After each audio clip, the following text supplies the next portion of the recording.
Panahon noon ng Tagsibol, 1981, nang ipanganak ang isang sanggol na nagngangalang Ma Jiazhu sa malayong probinsya ng Guangxi sa bansang China.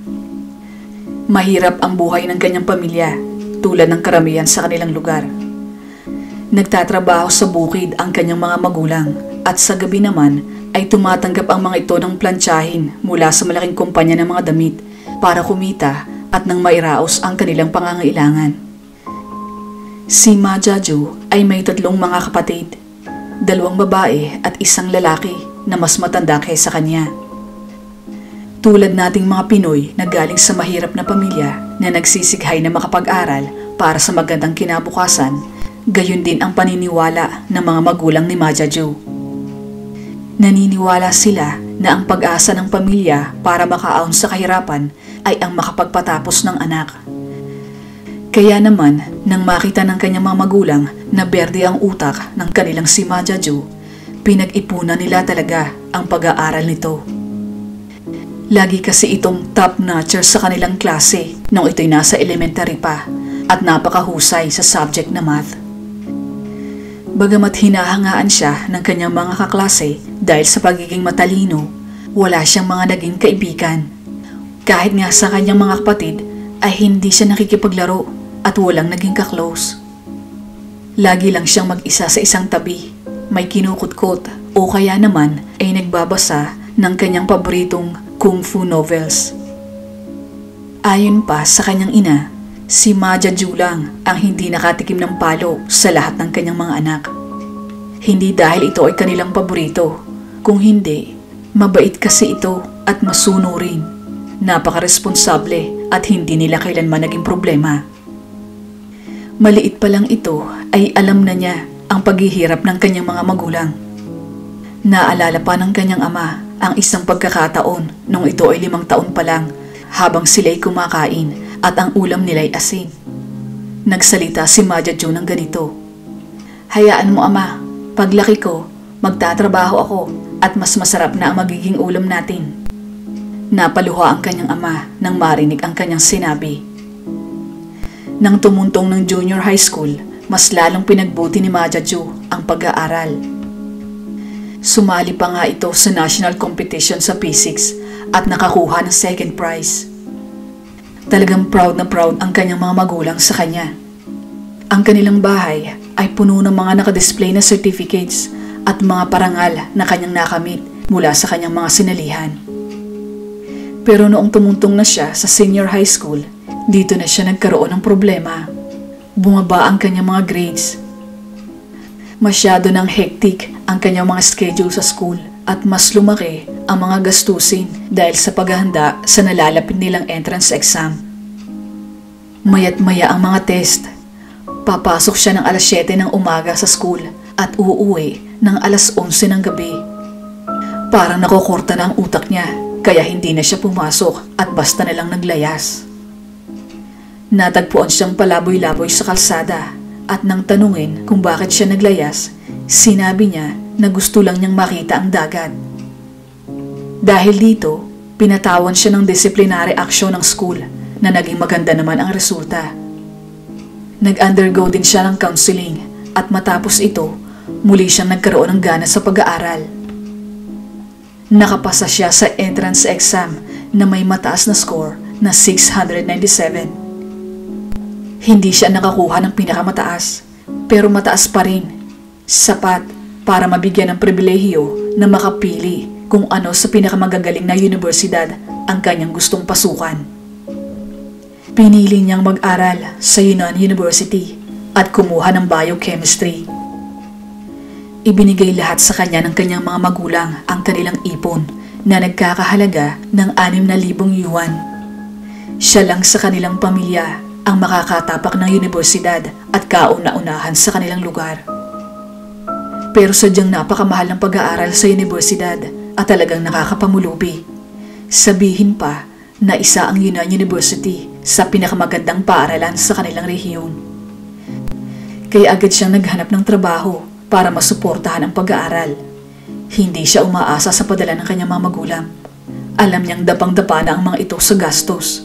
Kung magpapadala man ang mga ito, siguradong hindi siya humingi. Dahil rin dito, kaya hindi siya ganun ka-focus sa kanyang mga leksyon. Hindi na rin siya ang pinakamahusay sa kanyang klase. Mas lalo siyang naging mailap at naging mahiyain. Nahihiya kasi siya sa kanyang kalagayan. Halos lahat kasi ng kanyang mga klase ay may mga kaya sa buhay at mayayaman. Siya lang ang anak mahirap, walang maayos na damit at laging walang magastos.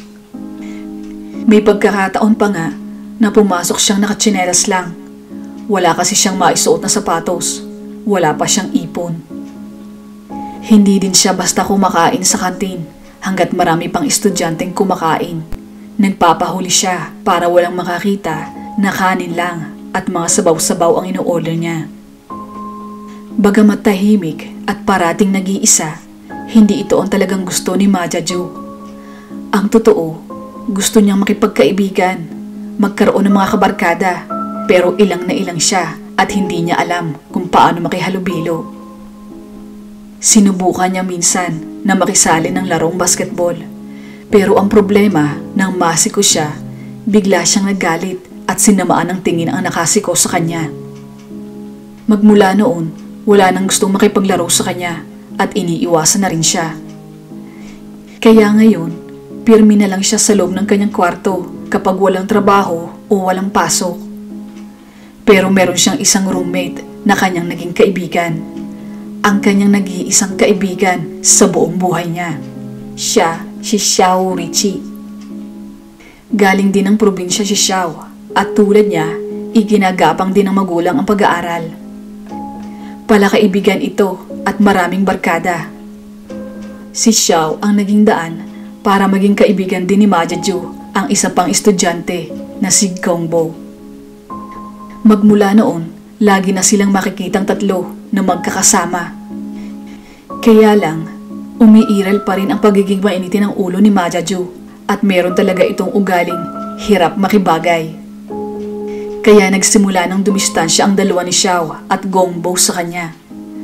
Hanggang isang araw, nagkasakit si Majaju at nagkaroon ng trangkaso. Dahil ramdam niya ang pag-iwas ng dalawang kaibigan sa kanya, hindi na niya ipinaalam.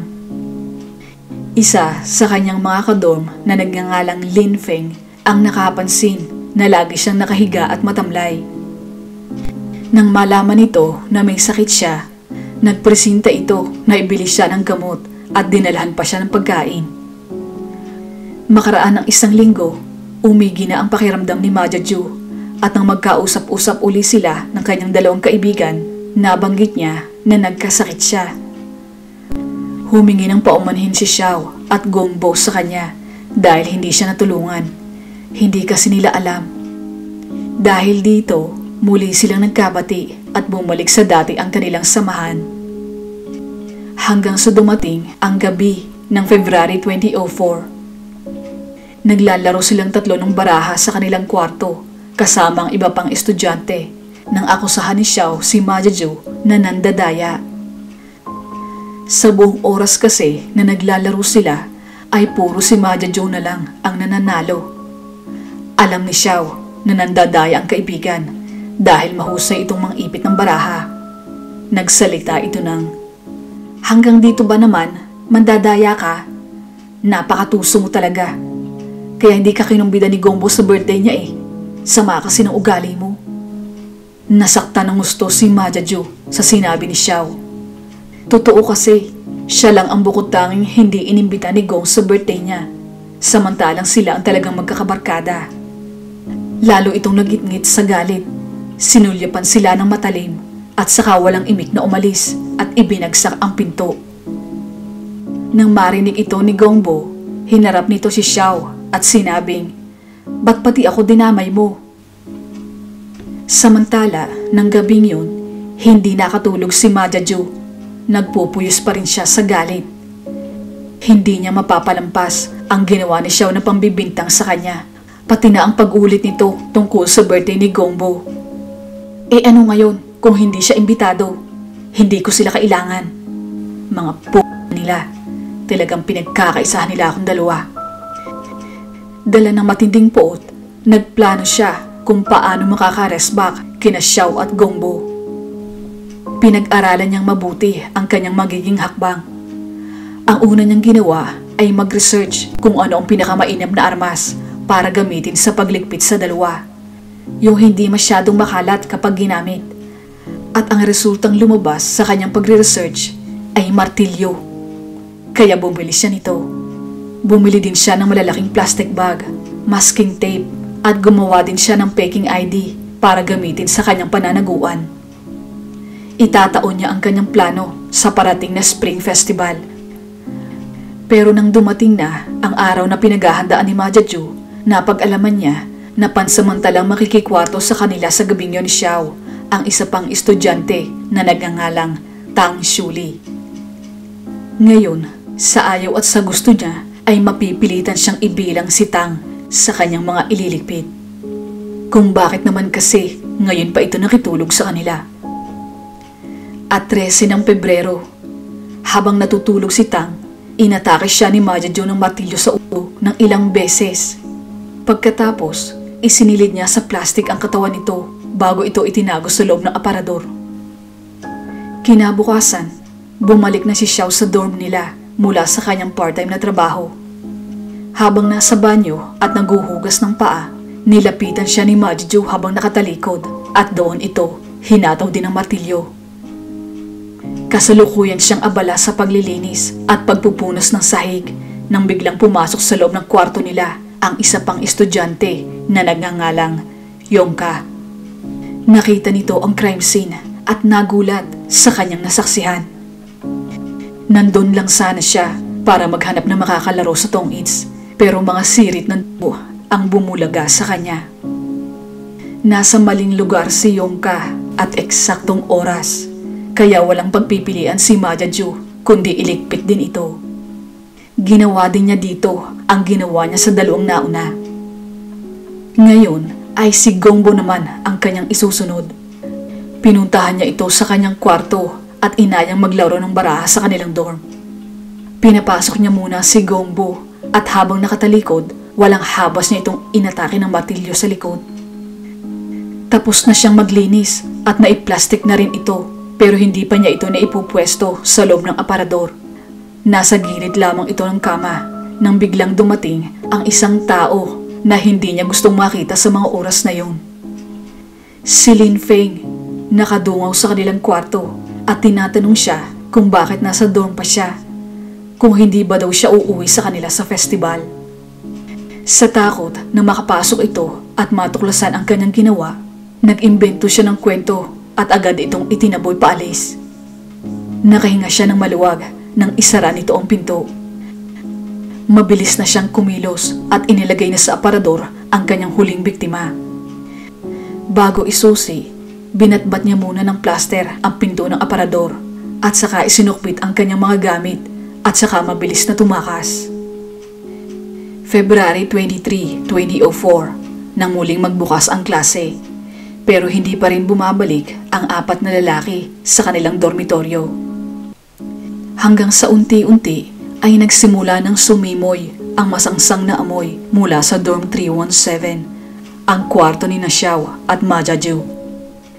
Nakarating ito sa pamunuan ng dorm at agad na ipinag-utos sa gwardya na buksan ito. Pagkapasok, agad na bumungad sa kanila ang aparador na batbat ng masking tape at may tumatagas na kulay brown na likido mula dito. Kabado nilang binuksan ang kandado at doon na nila nakita ang mga naaas na labi ng 4 na estudyante. Dahil si Majaju lang ang nawawala at kaibigan ng 4 na nasawi, siya agad ang unang naging suspect. Base sa investigasyon ng mga pulis matapos ang krimen, nakita nila na may nag-withdraw ng pera sa isa sa bank account ng mga biktima.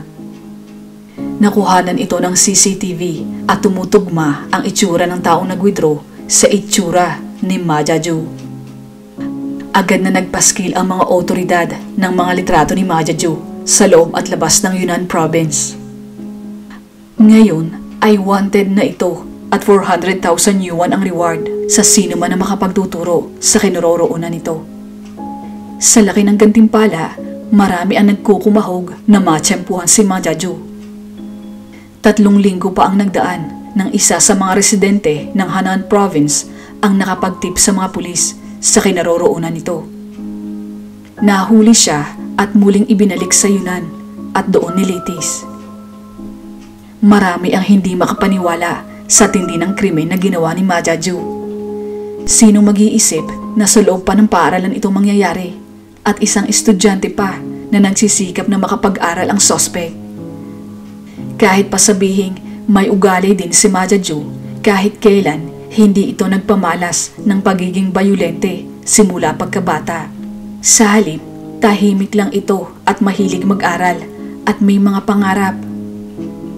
Ayon sa isang psychologist na sumuri sa kanya, ang kanyang tahimik na pag-uugali at ang matagal na depresyon na hindi napapansin ang maaaring dahilan kung bakit niya nagawa ang krimen. Ayon kay Ma Jiaju, nagawa niya ang krimen bunsod na matinding galit sa mga itinuturing niyang kaibigan. Masyado siyang nasaktan ng pagbintangan ni Xiao na isang mandaraya at inungkat pa nito ang hindi pag-imbita sa kanya ni Gongbo na labis niyang ikinapahiya. Marami pa namang estudyante noon sa loob ng kanilang kwarto ang nakakarinig. Wala akong ginawang masama sa kanila, pero nakuha pa nila akong tuyain at ipahiya. Mabilis ang naging pagliliti sa kanyang kaso at tulad ng inaasahan, bitay ang kanyang sentensya. Si Lin Feng, ang isa sa muntik-muntikan na rin niyang mabiktima, ay nagpahayag ng kanyang damdamin sa mga naging pangyayari. Hindi niya maintindihan kung bakit siya lamang ang nakaligtas sa tiyak na kapahamakan sa kamay ni Ma Jiaju, samantalang nanggaling din siya sa kwarto ng mga ito. Ayon sa naging pahayag ni Ma Jiaju bago ang kanyang execution, nang dumaan si Lin Feng sa aming kwarto, naalala ko ang mga ginawa niya para sa akin nang ako'y may sakit. Binigyan niya ako ng gamot at binilhan ng pagkain. Naging mabuti siya sa akin. Yun ang dahilan kaya buhay pa siya hanggang ngayon. Bagamat sinasabi na hindi nakitaan si Ma Jiaju ng pagiging bayulente simula pagkabata, may natuklasan ang kanyang ama na magpapatunay na may parte ng pagkatao nito na pailalim at napakadilim. Aksidenteng nabasa niya ang diary ng kanyang anak na isinulat nito noong ito ay edad 15. Ayon sa nakasulat, gusto niyang iligpit ang kanyang lola dahil nagtalo sila sa kung anong channel ang kanilang panonoorin sa TV. Nabasa din ng kanyang ama na naisipan na rin ni Ma Jiaju na iligpit siya nang minsang magkasagutan sila, pero natakot itong gawin dahil makukulong siya ng 10 taon. Nabitay si Ma Jiaju noong June 17, 2004, 4 na buwan matapos niyang gawin ang krimen.